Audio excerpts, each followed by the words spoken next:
నా పేరు మొహమ్మద్ షబ్బీర్. నిన్న సికింద్రాబాద్లో ముత్యాలమ్మ విగ్రహాన్ని కూల్చారు కదా, ఒక ముస్లిం. అయితే ముస్లింలకు చెడ్డ పేరు వస్తుంది. దీనిపైన ముస్లింలు ఎలా ప్రతిస్పందించాలా, ఏం చేయాలా, దీనిపై కొద్ది వివరణ ఇవ్వాలని. సోదరుడు ఏదైతే ప్రశ్న అడగడం జరిగిందో, సికింద్రాబాద్లో ముత్యాలమ్మ తల్లి విగ్రహాన్ని ఒక ముస్లింగా ఉన్నటువంటి సలీం అనేటటువంటి ఒక దుర్మార్గుడు తన కాలితో తన్ని ఆ విగ్రహాన్ని ధ్వంసం చేయడం జరిగింది. ఆ తర్వాత తీవ్ర ఉద్రిక్తమైనటువంటి పరిస్థితులు ఇప్పుడు అక్కడ సికింద్రాబాద్లో ఉన్నాయి. చాలామంది ధర్నాలు కూడా చేస్తున్నారు. నిజంగా ఈ సంఘటనకు సంబంధించి నేను ఒక వీడియో కూడా రిలీజ్ చేశాను. దాదాపుగా 5.5 లక్షల మంది కేవలం నా యూట్యూబ్లో చూశారు. మీరు బహుశా మీలో చాలామంది చూసే ఉంటారు. ముఖ్యంగా సికింద్రాబాద్ ముత్యాలమ్మ తల్లి విగ్రహాన్ని ఏ వ్యక్తి అయితే కాలితో తన్ని అవమానపరిచి ధ్వంసం చేశాడో అలాంటి దుర్మార్గుల్ని పూర్తిగా ముస్లిం సమాజం నుండి బైకాట్ చేయాలి, మొదటి విషయం. రెండో విషయం ఏంటంటే, ఇలాంటి వ్యక్తులు తయారవ్వకుండా నిజంగా వీరి యొక్క మూలాలు ఏంటి, ఇక్కడ అన్నదమ్ముల్లా హిందూ ముస్లింలు కలిసిమెలిసి ఐక్యమత్యంగా జీవితం గడిపేటటువంటి ఈ భారతావనిలో ఇలాంటి మతోన్మాదులు ఉండకుండా మనం పలు జాగ్రత్తలు వహించాలి. ఇది రెండో విషయం. మూడో విషయం ఏంటంటే, అక్కడ స్థానిక ముస్లింలు ఎవరైతే ఉన్నారో వారికి సంబంధం లేనప్పటికీ ఏదైతే ముత్యాలమ్మ తల్లి విగ్రహాన్ని ధ్వంసం చేయడం జరిగిందో ఆ స్థానిక ముస్లింలు కూడా అక్కడికి వచ్చేసి వారు కూడా ధర్నాలో దిగాలి. ఆ దుర్మార్గుని మాకు అప్పగించండి, వారిని మేము మక్కెలిరగదంతామని చెప్పేసి అక్కడ ముస్లింలు కూడా ఆ ధర్నాలతో పాల్గొని ఆ హిందూ సోదరులకు సంఘీభావాన్ని తెలియచేయాలి. ఇదే కదండి మన భారతదేశం. ఇంకా ఒక అడుగు ముందుకేసి అదొక ఫిత్నా, అంటే ఉపద్రవం. కాబట్టి ఆ ఉపద్రవాన్ని ఆపడానికి స్థానిక ముస్లింలు చేయాల్సిన పని ఏంటంటే, ఏదైతే ముత్యాలమ్మ తల్లి విగ్రహం యొక్క ధ్వంసం జరిగిందో ఆ ధ్వంసానికి పూర్తి బాధ్యత వహించి ఆ నష్ట పరిహారాన్ని కూడా ముస్లిం పెద్దలు ముందుకొచ్చేసి, ఎందుకంటే ఫిత్నా అనేది, ఉపద్రవం అనేది హత్య కంటే ఘోరమైనటువంటి విషయం. కాబట్టి ఈ ఫిత్నాను ఆపడానికి ముస్లింలు ఆ యొక్క ధ్వంసమైనటువంటి ఆ గుడి లేదా ఆ విగ్రహం, ఆ గోపురం ఏదైతే ధ్వంసం జరిగిందో అంతగా నష్టపరిహారం ముస్లిం సమాజం చెల్లించాలి. మరో విషయం ఏంటంటే సోదరులారా, ఈరోజు చాలా బాధాకరమైన విషయం ఏంటంటే, నేను నా వీడియోలో కూడా చెప్పాను.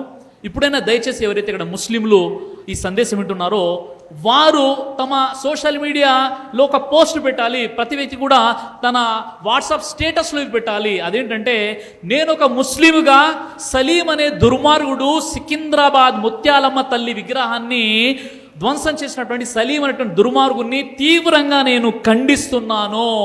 అలాగే ఆ ముత్యాలమ్మ తల్లి విగ్రహం దగ్గర ఏదైతే ఆ హిందూ సోదరులు ఉన్నారో, ఆ కాలనివాసులు ఉన్నారో వారికి నేను సంఘీభావం తెలియజేస్తూ నేను వారి పక్షాన ఉన్నాను అని ప్రతి ముస్లిం ఒక పోస్ట్ పెట్టాలి. ఇలాంటి సంఘటనలు జరిగినప్పుడు వెంటనే అక్కడికి ముస్లింలు వెళ్ళాలి. నాకు అర్థం కావట్లేదు, అక్కడ ఉన్నటువంటి మసీద్ ఏదైతే ఉందో ఆ మసీద్ కమిటీ ఉంది, ఆ మసీద్ కమిటీ వారు వెంటనే తక్షణం యాక్షన్ తీసేసుకొని వారు ఏం చెప్పారంటే, లేదంటే అక్కడ మెట్రోపోలిస్ అక్కడ ఏదో ట్రైనింగ్ సెషన్ జరుగుతుంటే అక్కడికి వచ్చినాడు ఆ ఉన్మాది, వాడు ఈ మసీద్కు సంబంధించిన వాడు కాదని అంటున్నారు. ఈ విషయం మీడియా సమక్షంలో వచ్చి చెప్పాలి.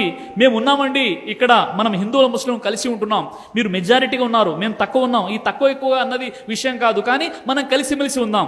మనలో ఉన్నటువంటి కొంతమంది మతోన్మాదుల్ని చీడ పురుగులా మనం ఏకి పారేద్దాము, మీకు మేము సహకరిస్తామని చెప్పేసి ముస్లింలు ఒక అడుగు ముందుకేసి వారితో నిలబడి శాంతి భద్రతలను కాపాడాలి. ఎందుకంటే ఇది నా సొంత విషయాలు కాదు, ఖురాన్లో ఉన్న విషయం ఇది.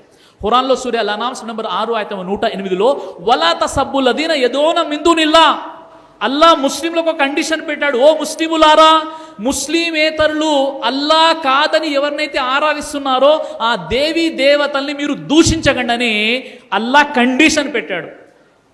కండిషన్ ఇది ఖురాన్లో సూర అల్-అనామ్ నంబర్ 6 ఆయత 108లో మీరు చూడవచ్చు. అలాగే మీరు దైవం వైపునకు పిలవాలి, మీ సందేశాన్ని మీరు ఇవ్వండి. ఎలా ఇవ్వాలి? ఉదు ఇలా సబీలి రబ్బిక బిల్ హిక్మా వల్ మౌఇదతిల్ హసనా వజాదిల్హుం బిల్లతి హియ అహసన్. ఉత్తమమైన మంచి పద్ధతిలో మీరు చెప్పండి. మీ ధర్మం ఏంటి, ఇస్లాం ఏంటి మానవులకు తెలియజేయండి ఉత్తమంగా. ఏదైతే ఈరోజు మేము కార్యక్రమం పెట్టాము, మాషాల్లా మా షేక్ హుస్సేన్ గారు తర్వాత వారి యొక్క టీం, ఇక్కడ ఉన్నటువంటి జమాత్ ఎవరైతే అందరూ కలిసి మాషాల్లా వాళ్ళు ఒక ప్రోగ్రామ్ ఏర్పాటు చేస్తారో, ఇలాంటి ప్రోగ్రామ్స్ ఏర్పాటు చేసి హిందూ సోదరులను పిలవండి, వాళ్ళకు కూడా అవకాశం ఇవ్వండి, వారి మాట వినండి. మన మనం కలిసి ఇంకా మనలో ఐక్యమత్యం రావడానికి మనం ఎలా కలిసి ముందడుగేద్దాం, మనమంతా కలిసి కట్టుగా ఎలా ఉందాం. ఎందుకంటే సోదరులారా, ఈ భారతదేశంలో హిందూ ముస్లింలు రెండు కళ్ళ లాంటి వారు.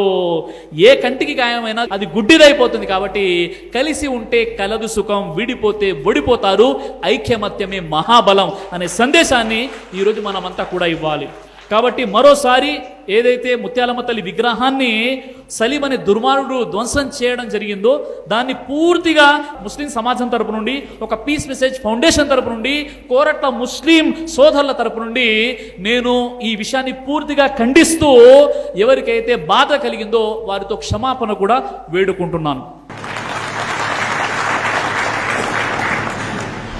దైవ ప్రవక్త ముహమ్మద్ సల్లల్లాహు అలైహి వసల్లం వారు తెలియజేశారు, కడుపుకు సంబంధించినటువంటి అన్ని రకాల వ్యాధులకు అద్భుతమైనటువంటి ఔషధం తల్బీనా. ఇది దైవ ప్రవక్త వారి సున్నత్, మంచి ఆహారం, ఇమ్యూనిటీ బూస్టర్, ఇందులో షిఫా ఉంది. ఇది మంచి ఔషధంగా కూడా పనిచేస్తుంది. కాబట్టి పిల్లలు అయినా పెద్దలు అయినా ఎవరైనా దీనిని ఉపయోగించవచ్చు. అలాగే ఖురాన్లో దైవం తెలియజేశాడు, తేనెలో మీకు స్వస్థత ఉంది అని. కాబట్టి స్వచ్ఛమైనటువంటి ఫారెస్ట్ హనీ కోసం మీరు సంప్రదించండి. అలాగే పురుషుల కోసం ప్రత్యేకంగా తయారు చేయబడినటువంటి షాహీ హల్వా, ఇది లైంగిక సమస్యలను దూరం చేసి శృంగార సామర్థ్యాన్ని పెంచుతుంది, మీ దాంపత్య జీవితంలో మంచి అనుభూతినిస్తుంది. ఇందులో ఎలాంటి సైడ్ ఎఫెక్ట్స్ లేవు. ఇది కంప్లీట్ గా హెర్బల్ ప్రొడక్ట్స్ తో తయారు చేయబడినటువంటిది. కాబట్టి స్క్రీన్ పై కనిపిస్తున్నటువంటి ఈ నెంబర్స్ కి కాల్ చేసి మీరు ఇప్పుడే ఈ ప్రొడక్ట్స్ ని ఆర్డర్ చేసుకోవచ్చు. కొరియర్ ఫెసిలిటీ కూడా ఉంది. ఆలస్యం ఎందుకు, వెంటనే ఆర్డర్ చేయండి.